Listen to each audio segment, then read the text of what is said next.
पहिलं देवळात साप ती चावल्यानंतर साप उतरत होता चावला म्हणून. करजुरा काळा न्यायचा नाही ही काय करजुरा काळा नाही कुणीही जात आहे आज जायचं आणि गुरव जातो शिजावतो दोंडी होतं दोन्ही म्हातार होती त्यांनी जायचं नदीला जायचं आंघोळ करायची वल्या पडद्यानं आणायचं पाणी घालायचं लिंबाचं झाडू पाला काढायचा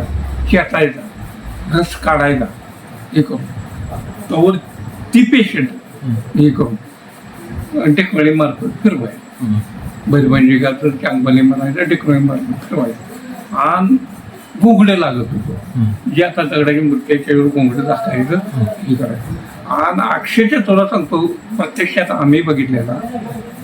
जसा तसा साप उतरल तसंच असतं दगडाची मूर्ती असं करायचं मग ती ही करायचं आणि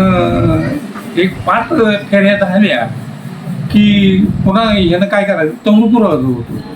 त्यानं गालास तयार करायचं रसात लिंबाच्या रसात आले फिरीला आलं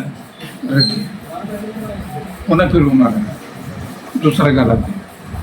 तिसऱ्या गालात आलं का नाही मोकळा मोकळा जात पहिलं दवाखान्याचं ती काय अजिबात नव्हतं काय तुझा नव्हतं आणि रात्रभर ज्या आता किती वाजता चालला तुला 12 वाजता पुढल्या 12पर्यंत बैलवा जेव्हा थांबतो तोवर जायचं नाही जेव्हा हा आणि उतरत होतो देव सहाय्य करत होता